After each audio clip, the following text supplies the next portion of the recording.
What a wonderful time of the year because the plans for the San Francisco 49ers are becoming much more defined. And if you are a fan of draft season, what that means is we're starting to see how the 49ers draft plan is coming into place. So, overall, what we're going to do is we're going to recap free agency up until this point and identify how the San Francisco 49ers are going to start building their draft plan moving forward. It's an exciting time. You already know the vibes. Smash that like button and let's cook. Smash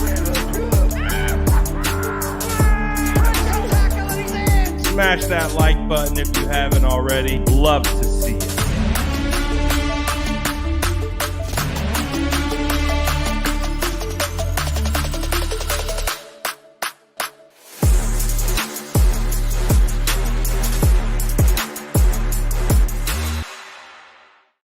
What is going down, SDS squad? Hopefully, you guys had a fantastic weekend and you're starting to see how the San Francisco 49ers will be able to kind of formulate this plan and build a winning roster, all that good stuff. We're going to go over all of the signings and again discuss how the 49ers draft plan is becoming more clear as the days go on. And I think this is an exciting situation for the 49ers too, because as we know, they have 11 draft picks and they have a ton of ammunition to basically move up and down the draft as they please. Now, they might not get into the first round with the picks that they have, but they could easily get into the second and definitely start to make some damage in this draft. So, what we're going to do is we'll recap some of the signings that happened today, this weekend, and we'll discuss how the plan is starting to fall into place for the draft. And I'm really excited about that because as we're starting to get into it, there are some good draft prospects in this class. It's a pretty deep class, to be honest. And I think the San Francisco 49ers can continue to add additional solid pieces moving forward. Shout out all the SDS. Appreciate you guys. Welcome back in for some 49ers talk. Shout out all the SDS in the building. Y'all are legendary. Now let's look at the who's came back, who's left. We found out just today we had one 49ers player return in Ross Dwelly, signed a 1-year deal, and we lost a player in Jordan Willis. But if we take a look at the overall list and what the San Francisco 49ers are working with, you can see Daniel Brunskill, Aziz Al-Shaair team up in Tennessee with Ran Carthon. But when you start to look at the list of people that the 49ers have brought in and or brought back, of course, the big free agent fish, Javon Hargrave. Excuse me, Javon. You get Javon Hargrave, arguably the best defensive player in free agency. Huge addition. Absolutely changes the complexion of the San Francisco 49ers defense because we haven't had a dominant, and I'll say this because Eric Armstead is dominant. He's fantastic over the guards, playing on the interior defensive line. But I really do think Javon Hargrave offers a type of interior talent that we haven't had in a long time, since DeForest Buckner. I know Eric has versatility because you can kick him out to the edge, you can play him on the interior, but Javon Hargrave is your prototypical interior defensive tackle, but is a game wrecker. He can change the complexion of games from the interior of the defense And the reason why this is so big for the 49ers is because the quickest way to disrupt a quarterback is from the interior. It's the shortest path to the quarterback. And as we know, this is a passing league. And we already know the 49ers, in regards to run stopping ability, is upper echelon. But you add a pass rush element from the interior, this opens up things big time for the San Francisco 49ers. And again, we saw Nick Bosa, D Ford be very, very successful on a defensive line like this because you were getting interior pressure that was forcing quarterbacks to move off their spot, and the defensive ends would clean up, and or vice versa. So this is a big time get, but the San Francisco 49ers also plug a huge hole at center, being able to bring back Jake Brendel. Oh, we got a signing, it looks like. Oh, okay. Okay, hold on one second. Okay. So the San Francisco 49ers reportedly have signed John Feliciano,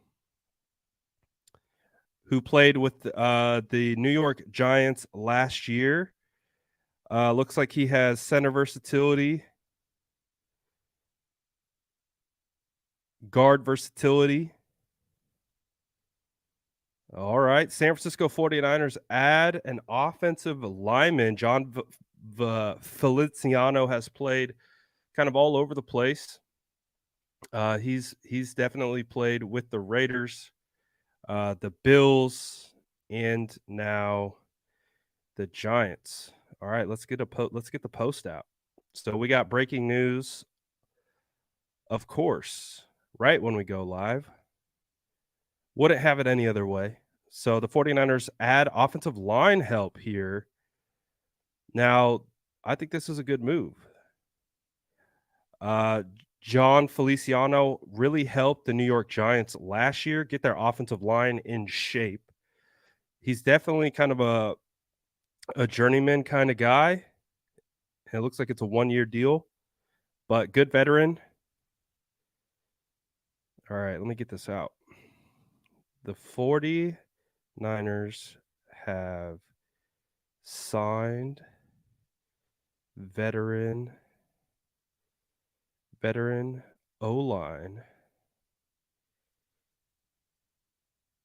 John Feliciano to a 1-year deal per Kim Jones. There we go. Copy, paste. All right, we're up on Twitter. Now we post to Instagram.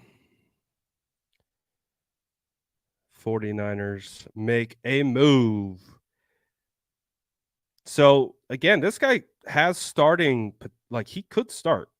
He could start if the 49ers felt that was necessary. But again, he provides he's kind of like he seems like he's going to be our next Daniel Brunskill.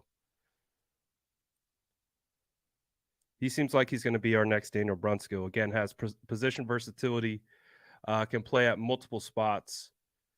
So I'll pull up some more information on him, and we could see what he did last year. So let me get that stuff up. Again, as we have a signing live. 49ers signed John Feliciano. Let's see here.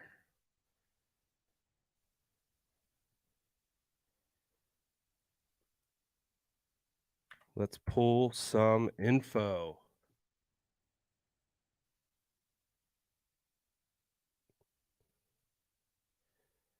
All right, snaps by position. If we look at what he did last year, he played. Wow. He played what appears to be 1,000 snaps with the Giants, and all of those came at center. So he played primarily center last year. But if we pop down to 2021, he played primarily his snaps at left guard. If we go to 2020, he played primarily most of his snaps at right guard with 483 at right guard, 72 at left guard, 203 at center.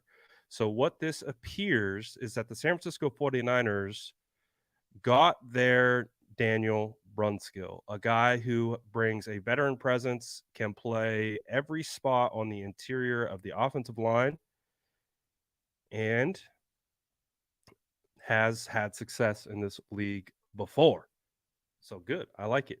All right, let's do a quick little reset because I'm gonna have to post this one to YouTube as well.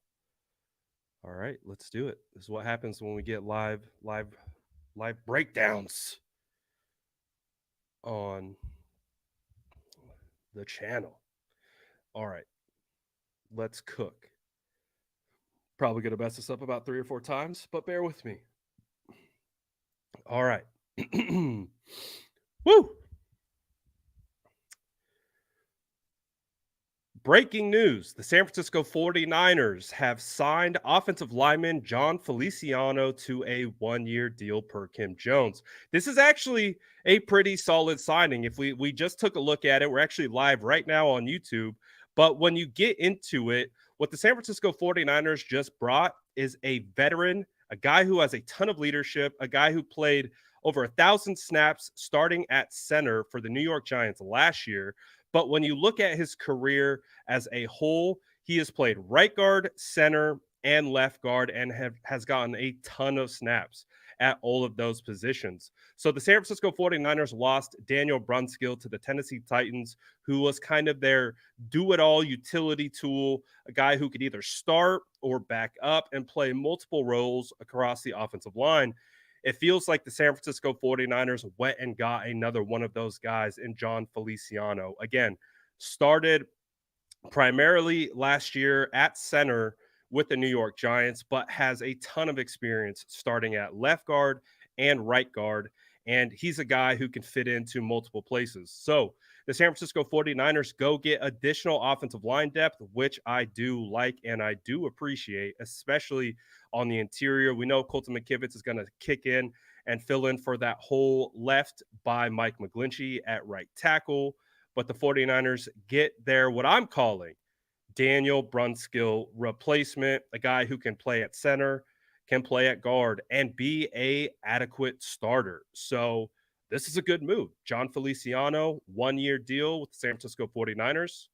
I like it. Make sure to like and subscribe for more updates. All right. Apologies. We had to make our YouTube video on live.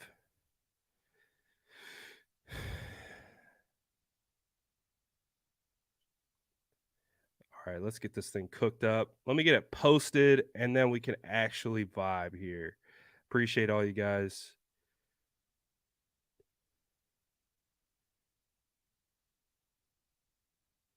Appreciate y'all in the chat. What do you guys think about this move? Y'all like it? Hey, we gotta pull out the radio voice. You know the vibes.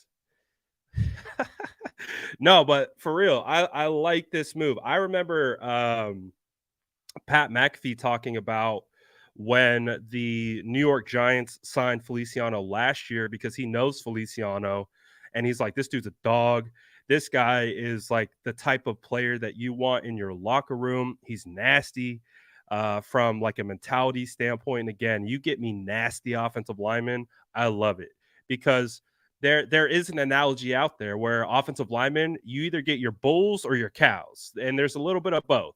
Like, but when we're talking about Feliciano, we're talking about a bull. He's one of these guys that is going to be very aggressive.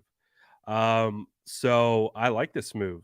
And what's interesting about this move is how the 49ers feel about Spencer Burford. Is this maybe another guy that can give Spencer Burford an additional year of kind of learning before they give him the full blown starting right guard job? This definitely feels like a right guard type of position for in my opinion. The 49ers bring in a new offensive lineman with a ton of starting experience. Boom. Multitasking at its finest, ladies and gentlemen. I like this signing. Again, I think this signing is competition for Burford. I think they like Burford. I think Burford has a ton of potential. I think Burford could be a huge asset at right guard. But as we saw last year, and again, I broke down the offensive line every game. Burford has a ton of good traits and a ton of good qualities. He's just inconsistent. And when it comes to the finer details of playing offensive line, whether it's correct leverage, correct hand placement, footing, angles, etc., he was still kind of working through that. And I do think that's why the San Francisco 49ers rotated in. They rotated Brunskill for a reason. So for me, what I say, uh, what I think this is that the San Francisco 49ers are bringing Feliciano in to compete for right guard. So I still think Spencer Burford goes into OTAs and training camp as the starting right guard. But I do think Feliciano, what they're bringing him in for is one, backup center depth, and two, a guy who could push Spencer Burford a little bit more. So ultimately, I like that. I like that move. I've still been adamant on drafting kind of the Brunskill replacement.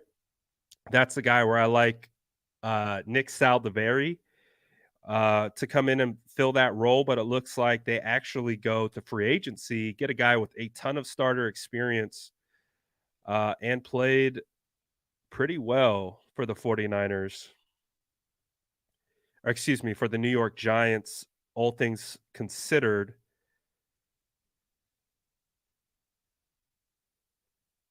But yeah, I like that move, man. I think that's a good move. I think that's a good move.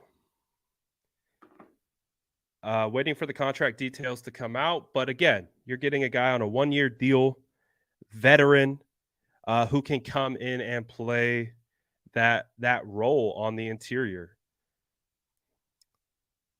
Look, we even have Lombardi. Lombardi said the 49ers have signed a 31-year-old veteran, John Feliciano, who can be the Daniel Brunskill replacement. Boom.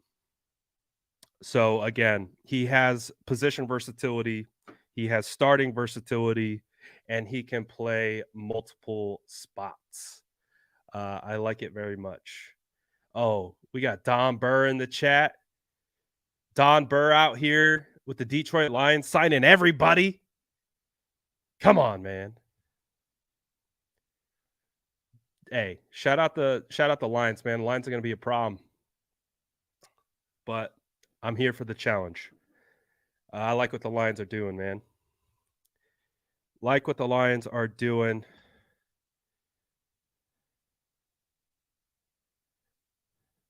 Like what the 49ers are doing. You know, shout out the Lions. We'll give props to the Lions. Shout out the 49ers, man. I like this move. I do. I think John Feliciano is a sneaky signing. All right. So again, how does this impact the draft? The San Francisco 49ers are doing these. So this is the best part of what the 49ers are doing is that they're setting themselves up to head into the draft without any major needs. So they really don't have to go out of their way. They really don't have to go out of their way to overdraft anybody. They can really take this on. They can take on the draft I don't believe they go best player available. I believe they have a specific model in which they try to target archetype players that fit into this mold that they want. And so they have the opportunity to target specific archetype players up and down this draft, and they don't have to go crazy. Oh, the Texans are signing tight end Dalton Schultz. 1 year deal? 1 year deal for Dalton Schultz. Deal worth up to $9 million. Shout out to D'Amico Ryans. What a steal. I like that signing for the Texans. Dalton Schultz, get a good one. Or the Texans get a good one in Dalton Schultz. But I'm not gonna lie, I like our signing. The more I'm sitting here thinking about John Feliciano, I like it. Talk about phenomenal insurance. Backup insurance for center, backup insurance for Burford, backup insurance for Banks. He can even play tackle in a pinch. So Feliciano is a sneaky good signing. Sneaky good signing. John says packaging 100 and 101 for a chance at Voorhees. Voorhees tore his ACL. He will be there. He will be there. You don't need to trade up for Voorhees. Voorhees tore his ACL. I saw it live.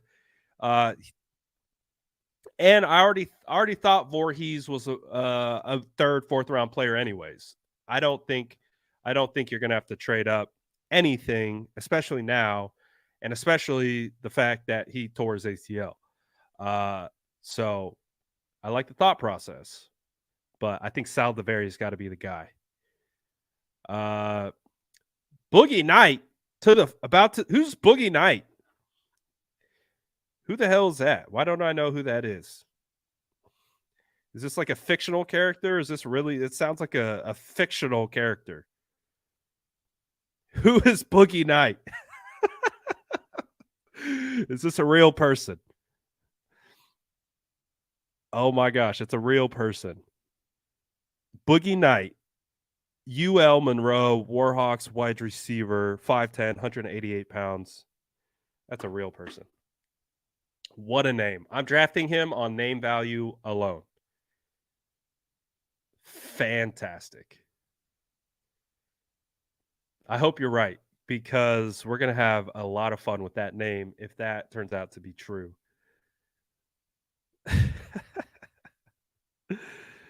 Oh, God. Good stuff, man. Good stuff. That's a name, though. You talk about names. Hey, names matter. It does. I promise you. Names matter.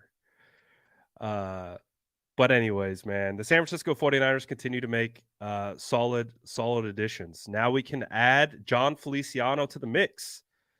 We were just getting in there cooking a little bit, and the 49ers have added more depth at the offensive line. So let's talk about the O-line. Let's talk about the O-line and how that implicates the draft. San Francisco 49ers plug huge hole at center with Jake Brendel. Good, great, phenomenal signing considering the familiarity we have with him already, the success we've had with him already.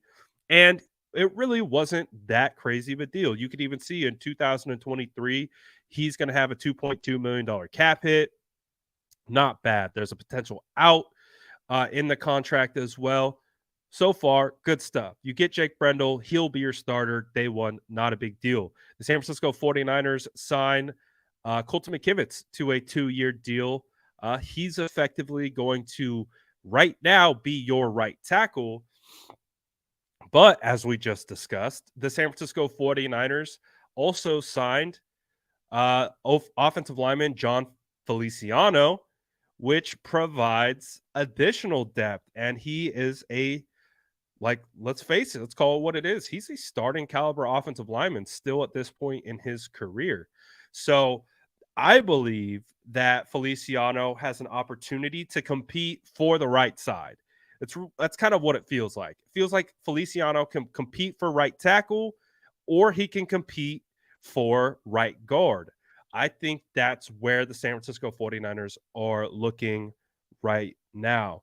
So as we continue to look towards the draft, the 49ers continue to put themselves in a position to not have to overdraft, to not have to panic and have to get a right tackle.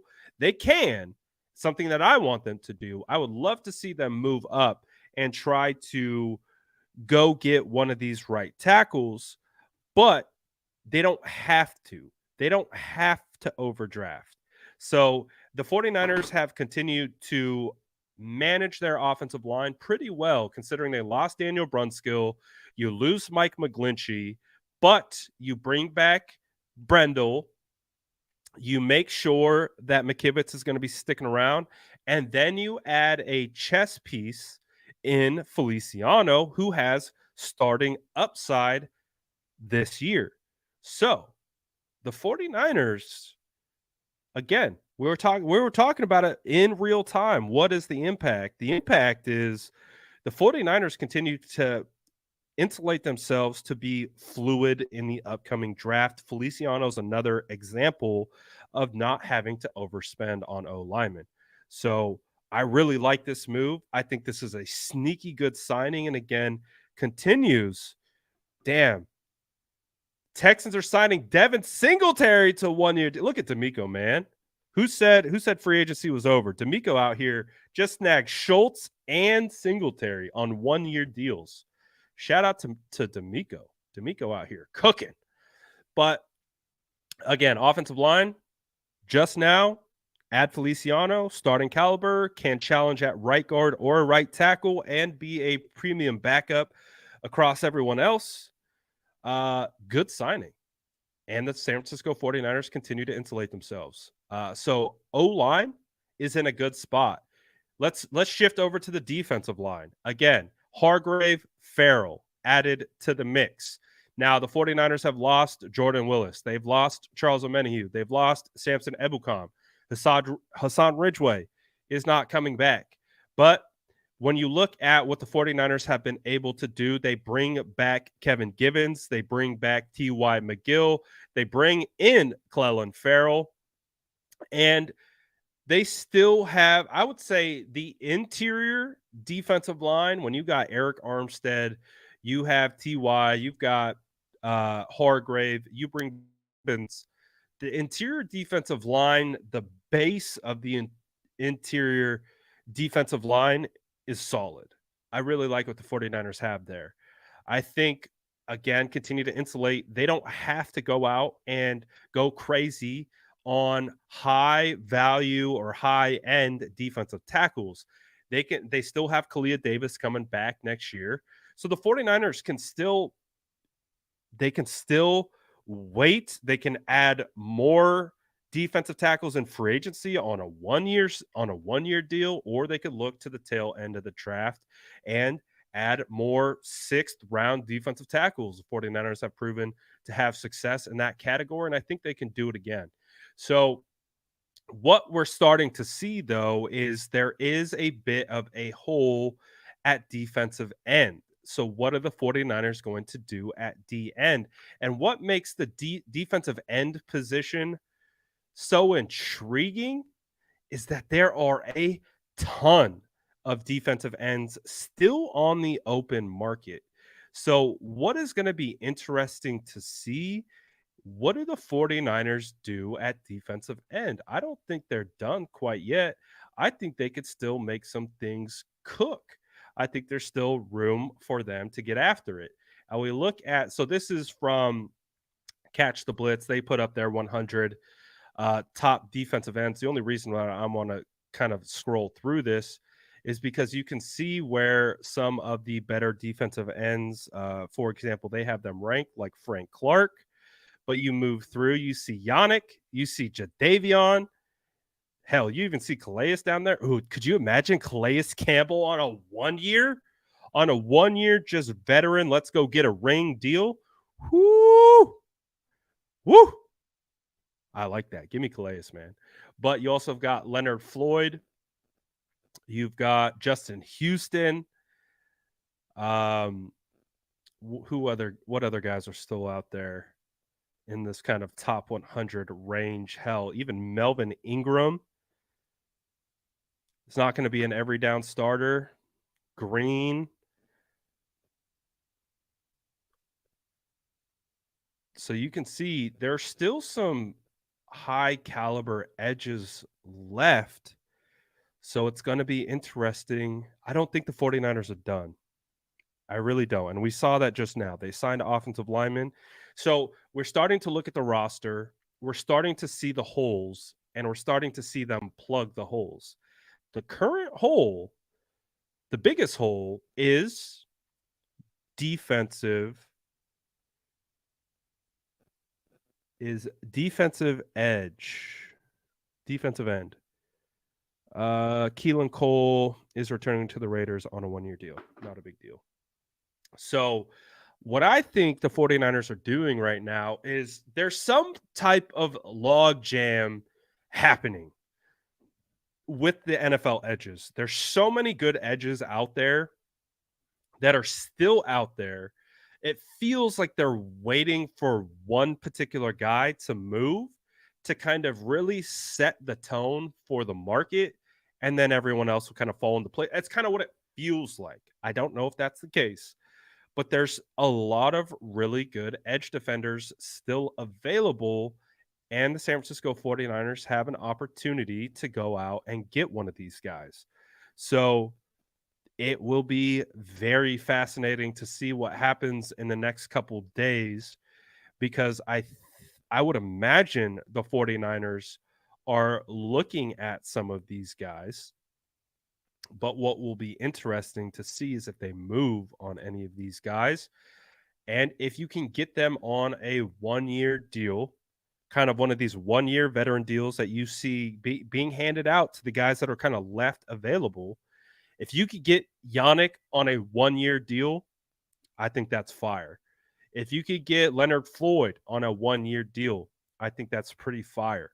I mean, even Justin Houston, you get Frank Clark, you get one of these kind of edge players on a 1-year deal. Rasheem Green is interesting at only being 25 years of age. Could he be a guy that comes in? Carlos Dunlap, not that great. I watched him. I mean, I watched him twice on tape last year, 3 times on tape. Really didn't do it for me.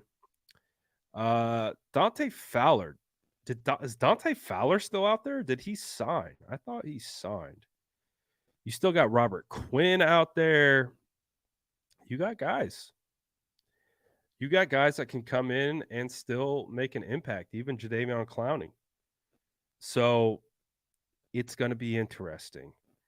So this is kind of what I feel too. The thing is, Ladarius isn't a free agent. He's under contract, but it does sound like he wants to get traded, and maybe there's a sign and trade involved. So maybe NFL agents are kind of just waiting for this particular chip to fall, because I think Zadarius Smith would be probably the top edge on the market right now.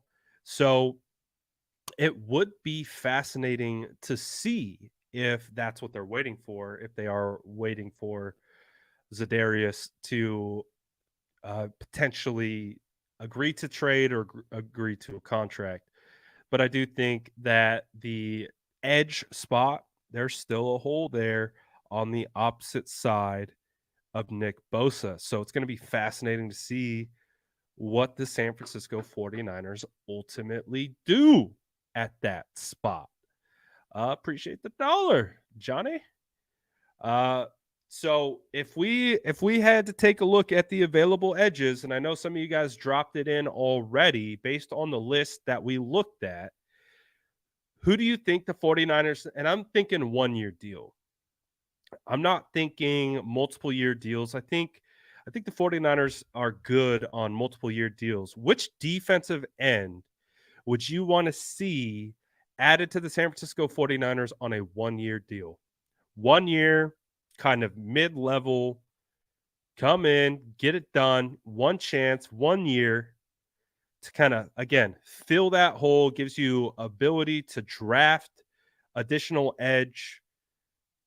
Who's that one guy that you think would take the 49ers right now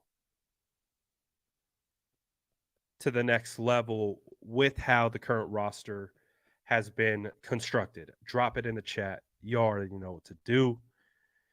I want to see. I want to see who y'all want. Let me see. All right. Right off the bat, Yannick.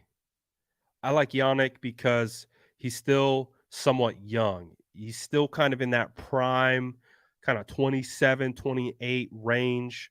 Uh, you could probably squeeze a little bit more out of him than what he's been able to do right now. So Yannick could definitely be a piece. Justin Houston obviously has been a successful edge rusher in the NFL for a very long time. He could come in and theoretically be a day. When I think of Justin Houston, remember when Kyle Shanahan brought in Elmis Dumervil at the end of his career? I think it was in 2017, and Dumervil put up some decent production. Again, our roster was trash, but Dumervil still performed at a decently high level. That's kind of like that's what I think of Justin Houston. I think of like a Dumervil type impact, but the 49ers are actually somewhat good, and he could actually be somewhat of a force off the edge. Campbell, the vet. John says Floyd. Joey says Justin Houston, affordable and still really good. 34 years old, but he's still proven he can get it done. JJ Watt is a wish, but not happening. Campbell. D Ford must. Oh, yep. Justin Houston all day. 1 year, 3 to 5 million. I mean, Justin Houston on a 1 year, 3 to 5 million. That feels illegal almost. Floyd would be interesting because Floyd has length. And again, that length that I like. He's got length. He can play some coverage around the line of scrimmage, kind of in the box.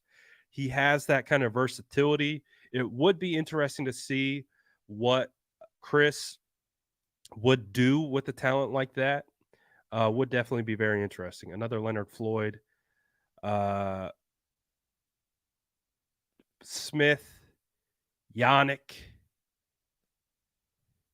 Dante Fowler Jr. hits the price point. Fowler is an interesting one.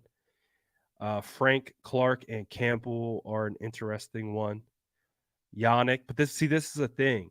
Look at all these names that we're dropping. There's like 5 names that the 49ers could instantly pluck on a 1 year, pop them on the roster, and they could produce potentially upwards of 8 sacks.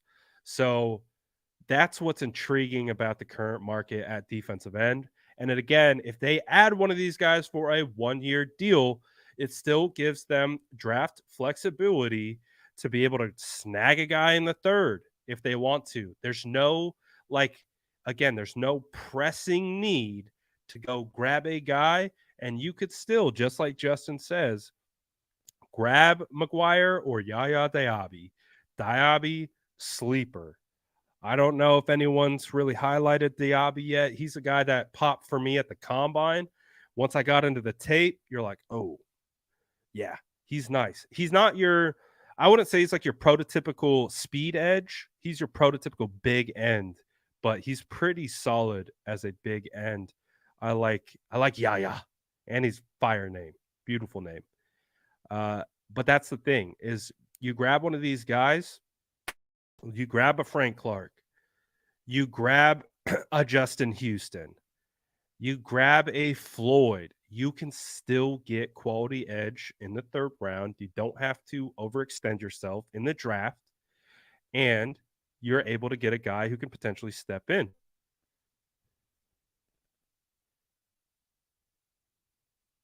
So I like this. I like this move. Good move. If they were able to get one of these guys. Absolutely. Oh, we got our first Van Noy. Van Noy would be all right. Van Noy would be all right. These again, two names right here. Yaya Diaby and Dante Stills both would fit really well. Really, really well with this team, man. Really well. These are two names. I talked to Dante Stills at the combine. He confirmed with me that he had a formal meeting with the San Francisco 49ers. So the 49ers, they know who Dante Stills is. He's on their radar. Again, because I did talk to him, asked him straight up, formal interview with the Niners. Yep, formal interview with the Niners at the combine. So Dante Stills and Yaya, no one's really talking about Yaya, but he's a stud. He's absolutely a stud. So I like that for sure. Uh,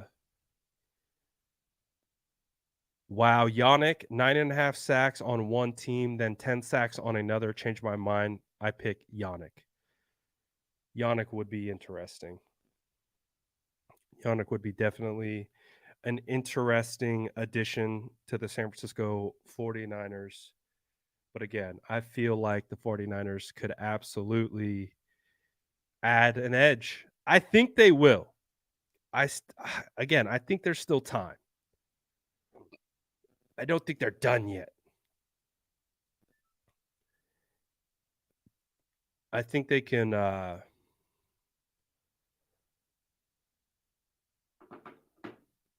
think they can go get alive.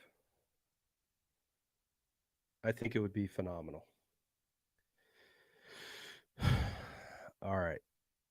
Let's see. Let's look at some of the other positions and how the 49ers have addressed it in free agency. Obviously, I think the next kind of position group that we move towards, we talked about O-line. O-line's looking good, especially with the Feliciano addition. But also, we talked about defensive line, edge. That's it.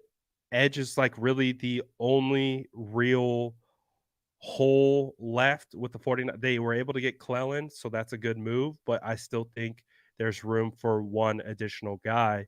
And so then the next position group that we look at, I would say, is defensive backs. So obviously the 49ers have lost Tarbarius Moore, Emmanuel Mosley, Jimmy Ward.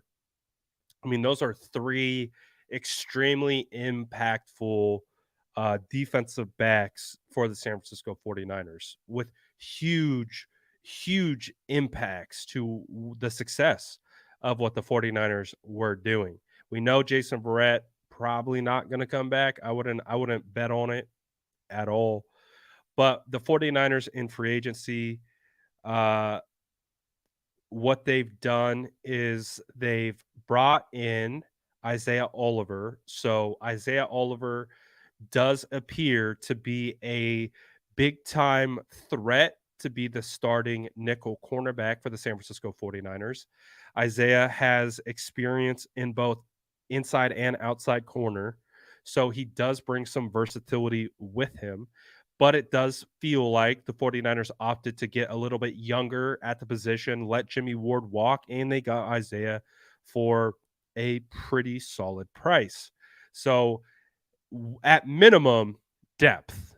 He does have injury history, but at minimum, he's depth to our nickel cornerback spot, which really only has Samuel Womack right now. So at minimum, Isaiah Oliver and Samuel Womack competing at nickel. What these moves have kind of been so far, Does feel like there is confidence in Diamador Lenore, at least right now, to have Mooney Ward and Demo as your outside starting corners because the 49ers have not brought in any other corners outside of that. So it does, though, give them an opportunity to look at the draft for additional corners. And I could see that being a possibility. I still think in around the third round is what makes a lot of sense. Third, fourth, kind of right there. Get a cornerback, maybe a safety in that area. But a guy like Quan Martin out of Illinois. He's a guy that I've been targeting in all my mocks. I really like the skill set that Quan brings to the table, and I think he would be a great fit into this scheme. He's a longer, rangier corner, more physical, fits that mold of being able to be a cover corner, but also be physical in the run game, which the 49ers absolutely require from their cornerbacks. You can't play cornerback in this scheme and not tackle. It just doesn't fit what the 49ers are looking for. So if you could get like a Quan Martin in the third round, I think that would be a phenomenal way to continue to add depth because we still have Ambry Thomas on the roster. We don't know what Ambry is going to provide. Obviously, disappeared a little bit last year, but I do think the 49ers can continue to turn to the draft for cornerback. Maybe they bring in additional depth as well in free agency, more 1 year vet minimum type guys just to insulate depth. But I think if the 49ers are looking for a potential starter of the future, that's where I'm okay with the 49ers using one of their third rounders on a cornerback that has some upside. So that's where I kind of see the 49ers potentially turning to the draft for both cornerback and safety because we know they brought back Gibson. We know they signed Miles Hartsfield over the weekend, but it still doesn't feel like safety is complete. Doesn't really feel like cornerback is quite complete. So there's still moves to be made on defense, in my opinion. And it's edge, cornerback, safety. Edge being one, safety probably being two, cornerback still up there. It's closer to, I think safety and cornerback are almost interchangeable, but I think edge is still number one. And then you can address edge in free agency and the draft. Both safety and cornerback, I think, are addressable in the draft. Uh, so I think the 49ers are doing a good job. Offensive line, I think the offensive line is pretty solid, especially with the addition of Feliciano and bringing back Colton McKivitz and Jake Brendel. You can still look towards the draft at a right tackle, but you don't have to go crazy. You could actually opt to pass maybe by Freeland and get a Saldiveri in, say, the fifth round. So you can still be cost effective and get a good tackle offensive line prospect in the middle rounds, kind of more mid to late rounds, and still not overextend. So the 49ers are doing a good job piecing this thing together. It's giving them options in the draft, but there's still options in free agency. So the 49ers, again, they still can make a handful of moves to be able to get this roster in a good spot to compete with top end talent, mid-tier talent, and suitable solid depth. So that's what I'm looking for. That is what Hey, shout out 49ers media OG John Chapman in the chat. 49ers Rush podcast. If you guys didn't know, Johnny and I, we went head to head in the 49ers media March Madness bracket. I'm not going to lie, Johnny. I thought you were going to cook me. I thought Chapman was going to cook me because, I mean, let's face it. Chapman is an OG out in these 49er streets, man. He's been doing this a long time, and he puts in so much work, so much effort. His fans love him. He's got such a strong fan base, man, and rightfully so because he puts out such great content, puts so much work into it that I was like, oh, I am not confident. John, I was not confident at all moving past you in that bracket. I'm going to be keep it 100. I'm like, damn, this feels like a first round knockout. But again, a great opponent. I felt like that. I was like, man, that's got to be like a uh, elite eight type matchup, not a first round matchup. But again, nothing but love to John, man. Appreciate you showing love. And again, go sub to my guy. Putting out great 49ers content, legend. And again, if you haven't seen the bracket, uh, I'm going up against Matt Mayoko this round in the Sweet 16. I fear that I will be cooked. Um, Matt Mayoko is probably the most beloved 49ers reporter, media person out there. So uh it was a battle to get past John. I'm getting fried by Mayoko. There's no chance. If I get by Mayoko, it will literally be the biggest upset I think of the entire tournament. Uh, I don't know how I get past Mayoko. Mayoko's a legend. So I'm probably getting cooked. But anyways, if you want to see the upset, go vote. But I fear I'm getting fried by Maddie Mayoko. But again, shout out to John, man. All fun and it's cool. You get to, you know, see everyone competing, all that good stuff. Nothing but love. Uh, I don't know that we're gonna be smoking that s. I hope not, but that ginger pack might be locked and loaded because Mayoko's gonna fry me. I fear, and it sucks. Ooh, okay, all right, okay, Jerome. All right, maybe we'll see. We'll see if the SDS stands up and just votes like crazy, and somehow we get the upset of the tournament. Would bring a tear to my eye, but I'm not. Again, I wasn't confident facing John. I'm definitely not confident facing Mayoko. So it will be, it will be an interesting one. That's for sure. Uh, RIP our guy Johnny Dell. He says at least y'all made the bracket. Hey, a lot of people got snubbed, man. No Haberman or Middlecoff. There was a couple. There was a couple on there. I was surprised it didn't make it. Uh but shout out to all my SDS lifers. Y'all are legends. Shout out to YouTube not sending out noties. We know the vibes. You got to keep an eye out like a hawk because YouTube be messing with us. Shout out YouTube. I love YouTube. I'll never slander YouTube ever. I love YouTube. Great stuff. Uh where do you stuff these ballots? Good question. I shoot. Might as well. I could drop the link in the chat. Uh if you guys want to vote, it's a pretty easy process. I'll drop the link in the chat if you guys want to help the upset of the century. Upset of the century. I dropped the link in the chat. It allows you to vote. Um, but again, I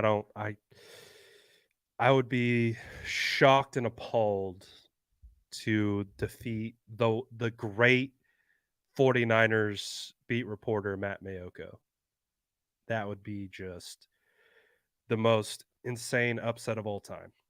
But if you want to be a part of that upset, feel free. I just dropped the link in the chat. But that's crazy. Uh Oh, shout out the guy, shout out the family, man. Shout out the family, shout out the SDS. Love you guys, man. Lo- Love you guys, man. Y'all the best. Yes, sir. Yes, sir, Jesus. Let him know. Let him know. SDS assemble. All right, let's get back on track. Let's get back on track. We've talked about O line, D line, safeties, cornerbacks. Who else do we need to talk about? Because let's look at the other positions, right? Let's look at the other positions. Wide receiver, so far so good. Wide receiver, I think our wide receiver room is pretty clutch right now. When we look at running back, I don't think running back is anything that we need to add outside of like undrafted free agents, or if they get like a value in the sixth or something like that. Um, Running back feels good. Wide receiver feels good. Tight end two. Ooh, we haven't talked tight end yet. Ooh, we haven't talked tight end yet. Let's talk tight end. Because as we know, 49ers signed a tight end today. And they bring back Ross Dwelly on a 1-year deal. I will be honest, I wasn't expecting Dwelly to be back. Um, Dwelly had went from second string tight end heading into 21 to being fourth string tight end at the end of last year. Ross wasn't even getting games. Now, the 49ers carried 4 tight ends, and I do anticipate that they will do something similar.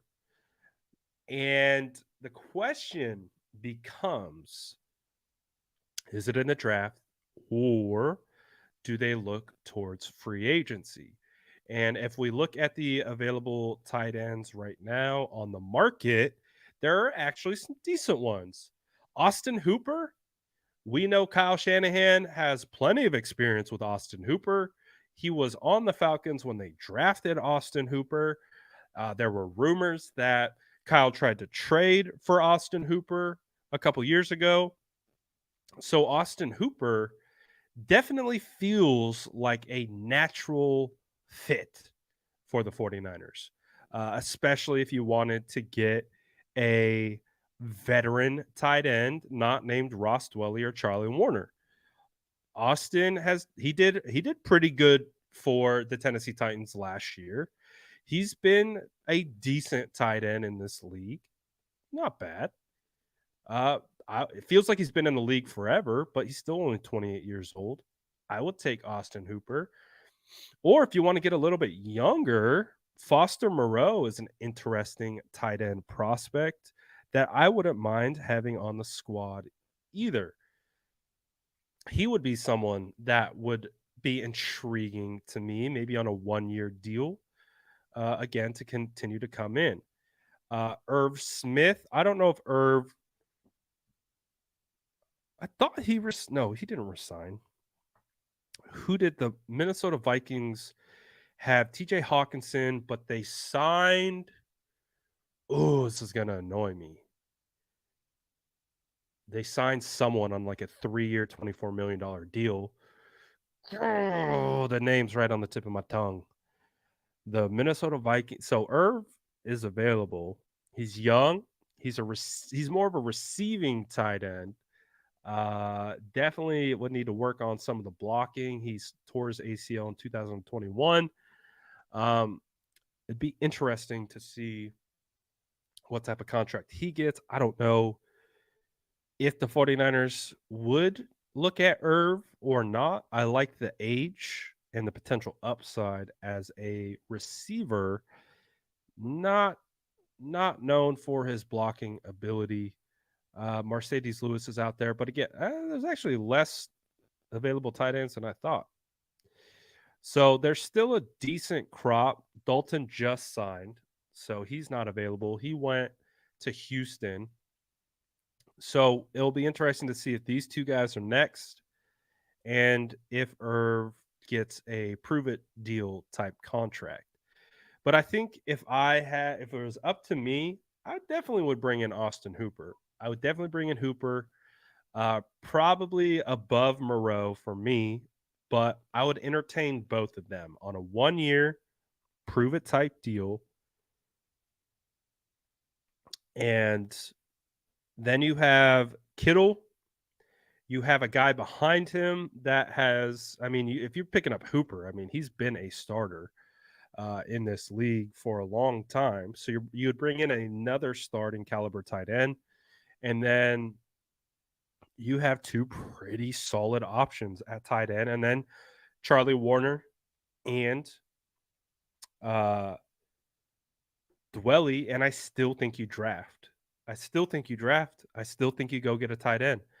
I still think you go out and get a tight end in the draft, fourth, fifth round, again, and see if you can really compete for that number tight end 3. If the rookie can knock out both Dwelly and Warner or be force the 49ers to keep 4 tight ends, I think that's what you do.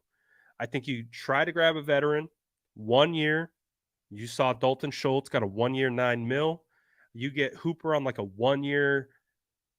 If you get Hooper on like a 1 year, $6 million deal, like 2 million guaranteed, everything else is incentives. That seems like you're cooking a little bit. Then you go out and you draft. You go draft a guy in the fourth, fifth round. Sounds like a pretty solid plan. But again, we'll see what the 49ers do. I still think they need to, even with I'm not sold on Ross. At one point, I thought Ross Dwelly was absolutely taking the huge steps forward. In 2021, I thought Ross Dwelly was going to be that guy, the number two tight end. I mean, he came into training camp yoked. He was catching everything. Where he struggled was as a blocker. That's been the undoing of Dwelly. He's a good receiver. He's not fast, but he's got great hands. He just has really struggled as a blocker. And that has been his undoing so far. But he is.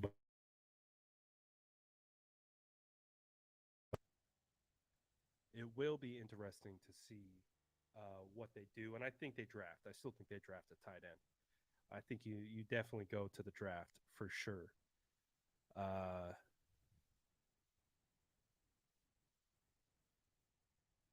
for sure, for sure.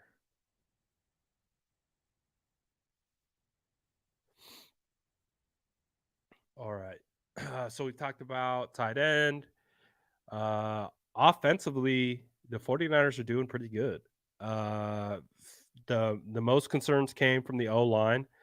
The 49ers have addressed the offensive line even today by bringing in Feliciano. I know my mic just went mute again. So fun mic problems. Hopefully the mic sounds okay. So some are saying they still can't hear me, but I think we're doing okay. Um, if you really couldn't hear me, the chat would be going crazy with people saying they couldn't hear me. So far, it's only one. Um, but I do think that the 49ers, we've pretty much addressed everything. So the plan is really starting to fall into place. Uh, the 49ers are moving into the draft like they do predominantly every year, not having a ton of real needs. They still have the opportunity to be extremely flexible. And I feel like that provides the most success. When you don't feel you've got to pigeonhole yourself into a position and you just follow your board. And I think the 49ers have put themselves in that spot. So we've still identified the holes. You can still get an edge in free agency. you can still I think linebacker's good, honestly. I think linebacker's fine. Uh you've got Fred Greenlaw, you have Oren Burks, who's underrated, you have DFF coming back on a 1-year deal, and you have Marcelino McCrary Ball. I think they're pretty good at linebacker. They could add another late round undrafted linebacker. I could definitely see that happening to be your next practice squad developmental guy. Um, but overall, all positions so far looking good, looking great. Kicker is the last one. Does Gold come back? Do the San Francisco 49ers bring Robbie Gold back? It feels like the kicker market is that you got Matt Gay got paid.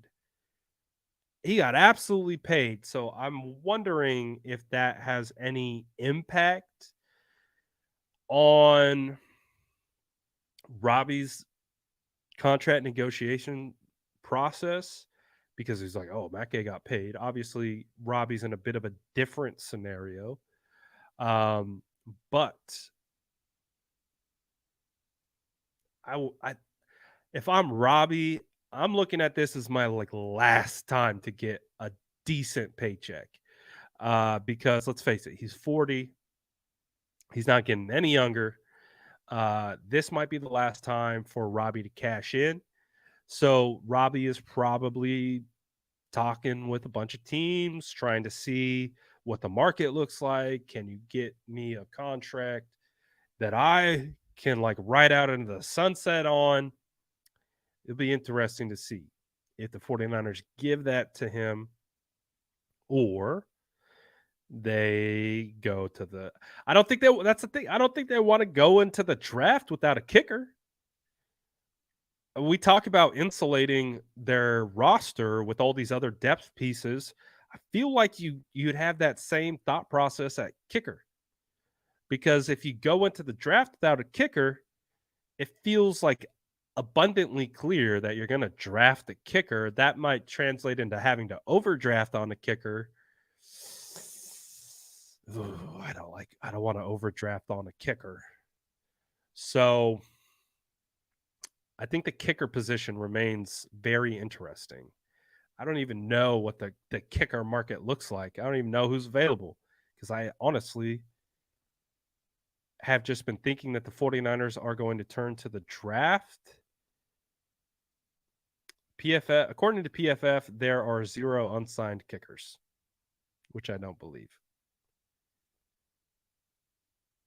Apparently, PFF doesn't like kickers either.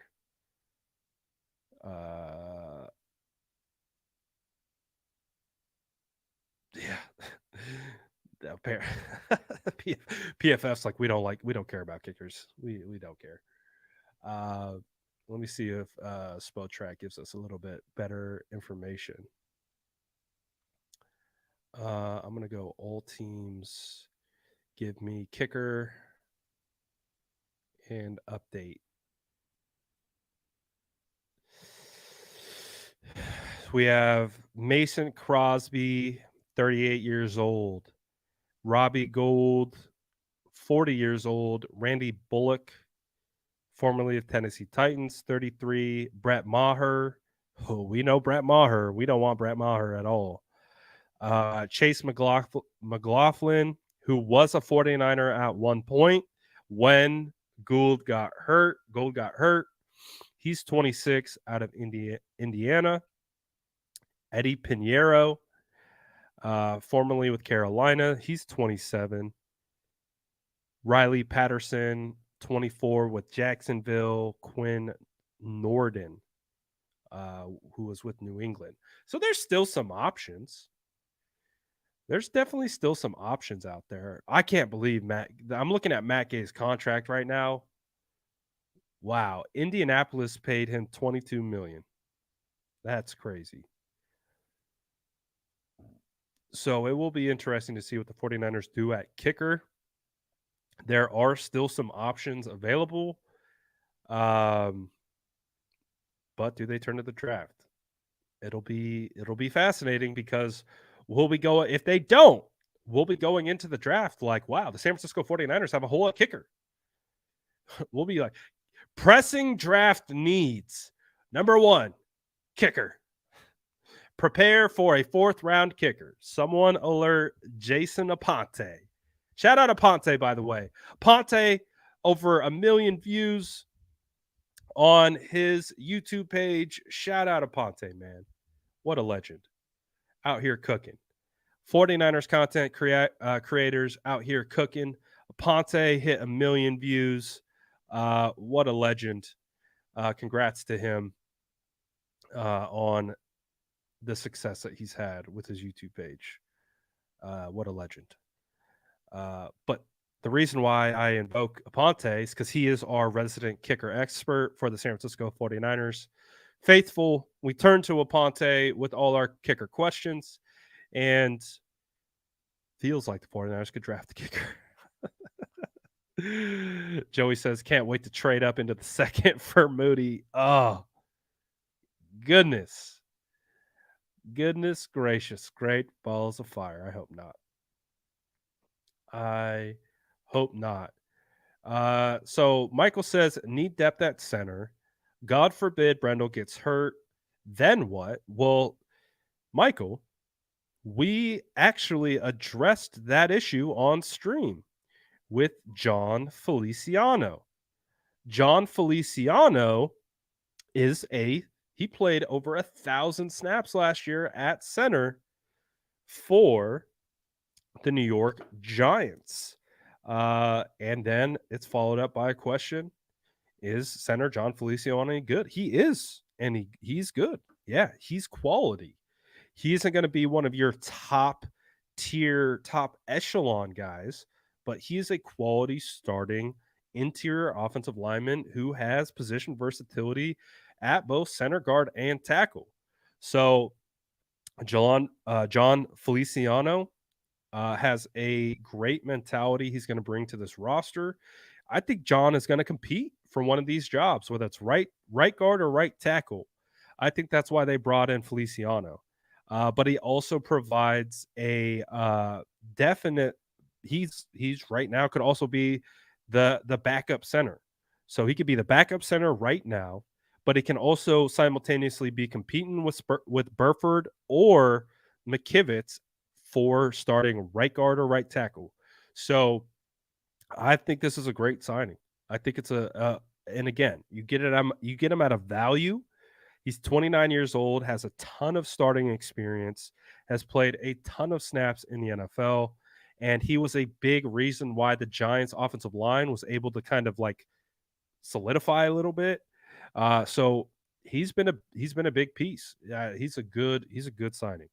I like it a lot. He's our Brunskill at the moment. So definitely not bad. Not bad. We're not going to worry about Giants curses for right now. We're going to hopefully hope that those curses go away. And I know what you're talking about, and I'm not even going to mention it. But hopefully that's not the problem.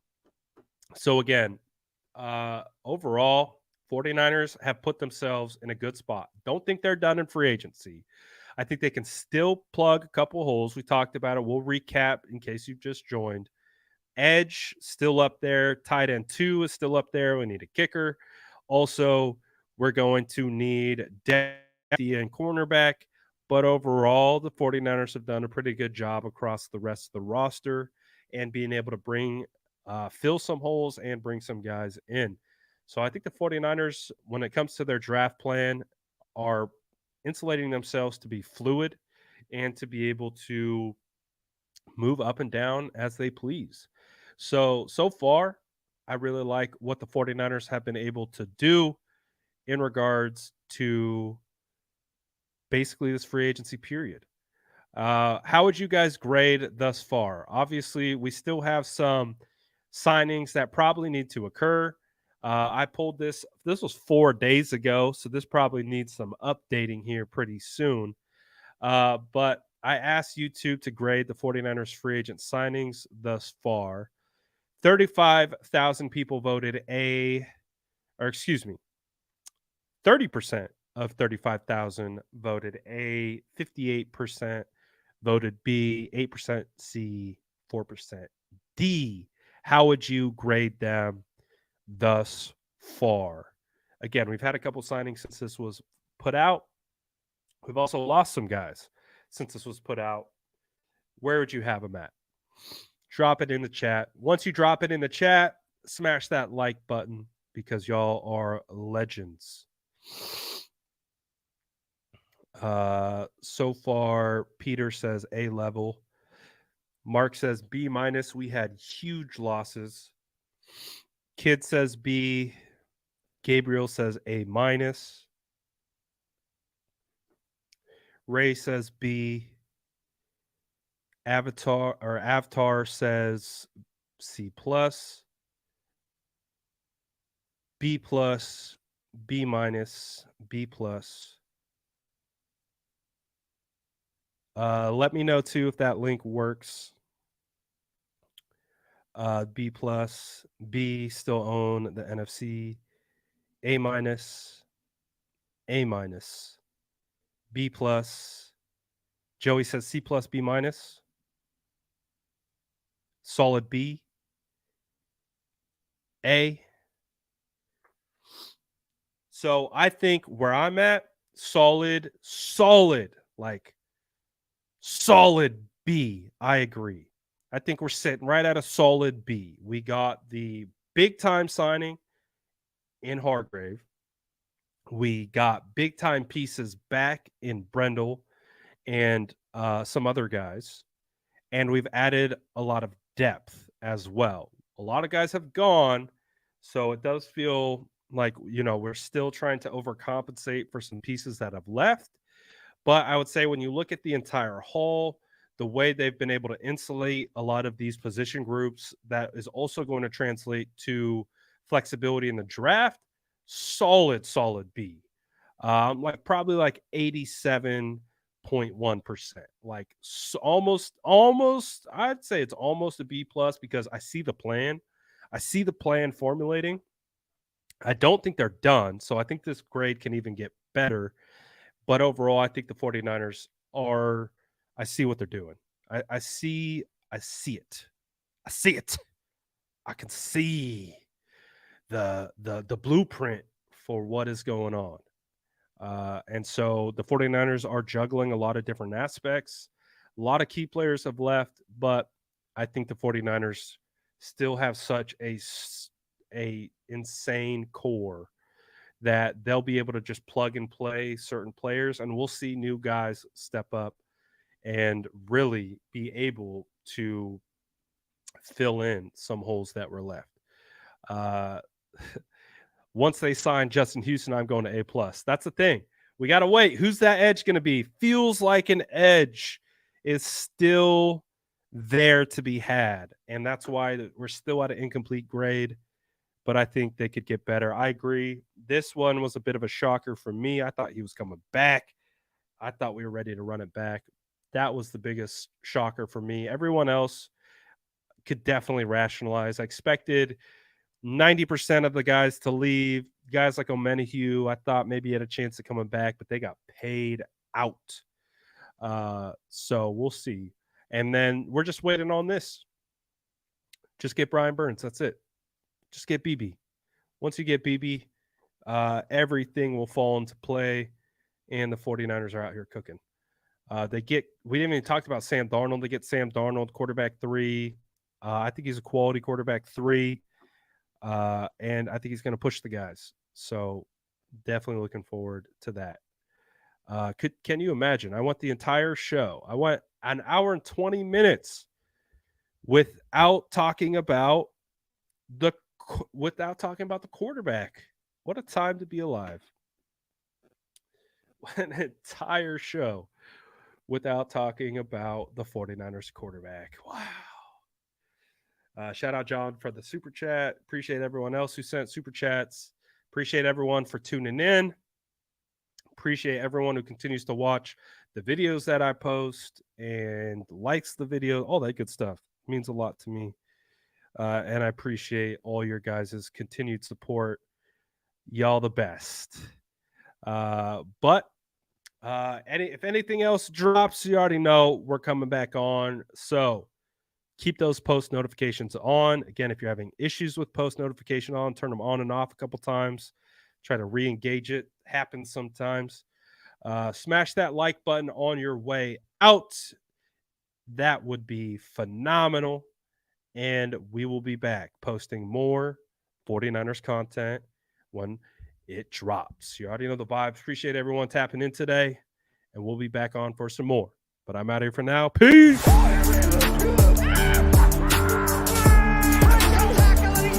Smash that like button if you haven't already. Love to see